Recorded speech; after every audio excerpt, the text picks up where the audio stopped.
Here are the 6 budget hacks for Pinoy travelers. Mahilig ka bang mag-travel pero feeling mo pang mayaman lang ang biyaheng abroad? O baka gusto mong mag-Japan, Korea o kahit Baguio man lang?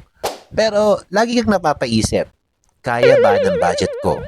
Stay till the end kasi sa number 5 medyo controversial yon at sure akong may magre-react. Let's go! Una, book your flight early. Mas mura talaga kapag months in advance. Pero kung spontaneous ka, pwede rin mag-abang ng last-minute promos sa Skyscanner or AirAsia app. Minsan mas mura pa. Depende sa swerte mo. Second, travel off-season. Halos kalahati ang airfare at hotel rates kapag hindi holiday o peak season. Mas tahimik pa, walang photobombers sa pictures mo. Third, DIY your trip. Huwag kang masyadong aasa sa travel agency kung kaya mo naman magplano. YouTube and TikTok are your best friends. Libre na, updated pa. Fourth, kumain sa local spots. Hindi lang tipid, mas authentic pa.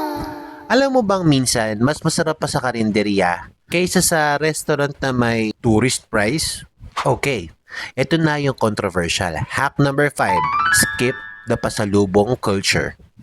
Yes, alam kong tradisyon na natin, pero isipin mo, minsan mas mahal pa ang total lang pasalubong kaysa sa mismong pamasahe mo.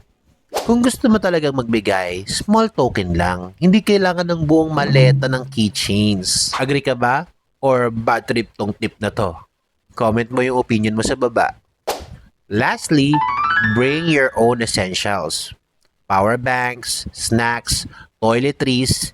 Kasi pag nasa airport ka na, triple ang presyo ng lahat. So ayan, 6 budget hacks para sa mga Pinoy travelers. Simple pero solid. Alin dito ang gusto mong itry? At ano ang masasabi mo sa pasalubong hack ko? Comment mo sa baba and follow for more travel hacks for Tipid Pinoys. See ya!